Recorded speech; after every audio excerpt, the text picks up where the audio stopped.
Hi, I'm Morgan from the marketing team here at WellTalk. I'm joined today by Stephanie Sabel, our Director of Client Strategy for the health systems market here at WellTalk.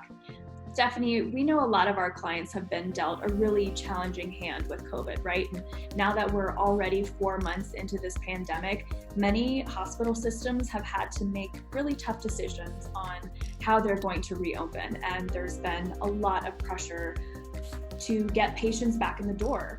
WellTalk has been helping health systems communicate with patients about their reopening strategy, but one thing that really hasn't changed is women are still thinking about getting pregnant and having babies. So, Stephanie, I know you've worked really hard on this OB strategy for our clients. So, when putting it together, why did you think OB is a service line that health systems should be communicating to their patients during this pandemic?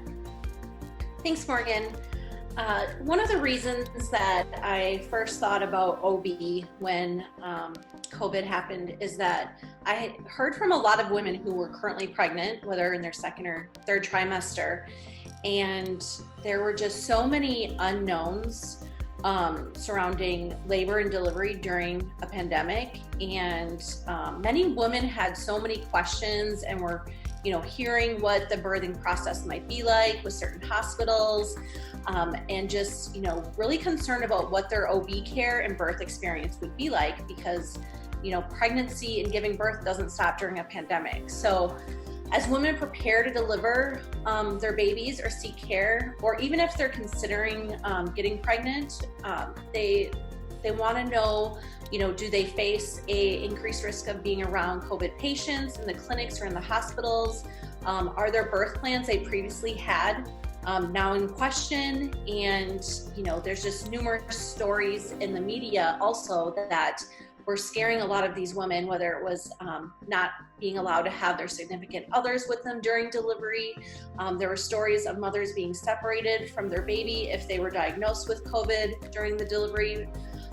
Things like that were really scaring women and it made them think about changing their birth plans and maybe even avoiding delivering in a hospital. So when I heard a lot of this, I thought it's a great time for healthcare systems to provide as much information as they can on what those policy and procedures are for clinics and birthing centers, and give women those details that they want to know so they can plan accordingly, and hopefully calm some of their worries and make sure that they know that they're still going to receive great care from their providers. And then if they're in a place of considering a different provider or hospital to deliver at, this is also a great time for our clients to communicate with those non-patients as well. And then also women thinking about becoming pregnant during a pandemic.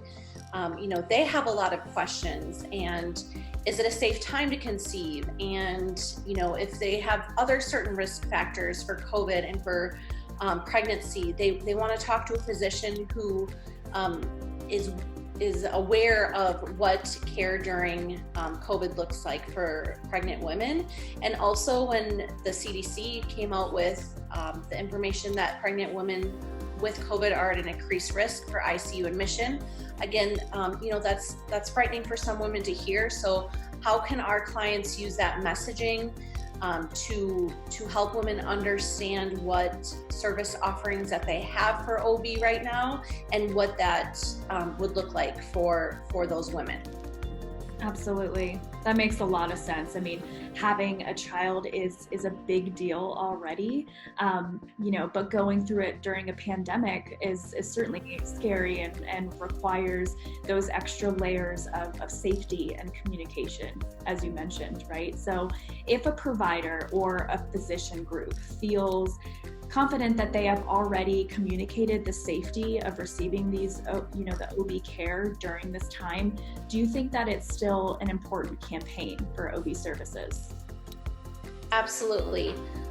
I think it's great if those providers and those healthcare workers are taking time to communicate directly with those patients when they're coming into the clinic for their appointments and talking about their concerns. But I do think that there is an opportunity to talk to those women who currently aren't pregnant or just became pregnant. So they're searching for a provider in a hospital to deliver at. When a woman becomes pregnant, I think that's a time where they take their provider selection into their own hands. Maybe not just receiving a referral from their primary care doctor, but they're doing research online. They want to do the tours of the hospital. They want to understand what the different birthing options are and what those physicians are like. So this is a great time to already communicate that information, but also communicate what they're able to do during a hard time like coronavirus, and also talk to those non-patients. So maybe those women that are seeing another provider, a competitor, and they're just a little unsure of what that birthing process or what that procedure is going to be like. So they would consider going to another provider. This is a great time to communicate to them.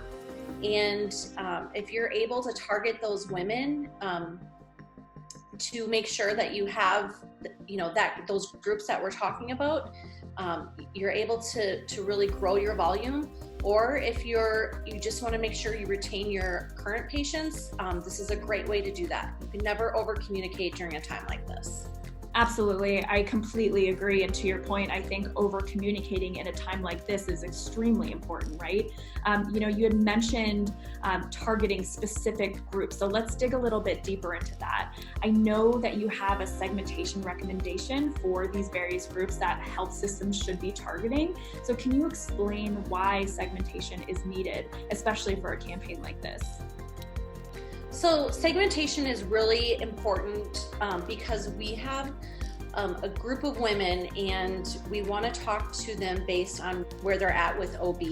So maybe those patients that are currently pregnant, you're going to have a different message to them and maybe even a different channel that you're using to market to them. Those segment of women, we know based on the medical codes that they're already receiving care from your providers. So, think about the messaging of what is important to them at that time. What process and procedures, what birthing options are available to really make sure that you're keeping those patients within your practice.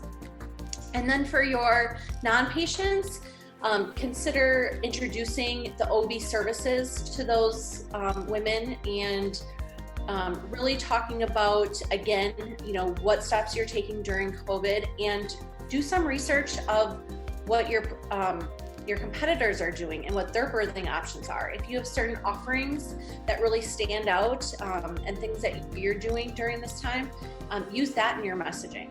And also for those prospects, those non-patients, we can use our OB predictive modeling. So we're only targeting those who are most likely considering pregnancy or who are currently pregnant. So instead of just marketing to all women at a childbearing age, we're able to target just those who fit that predictive model.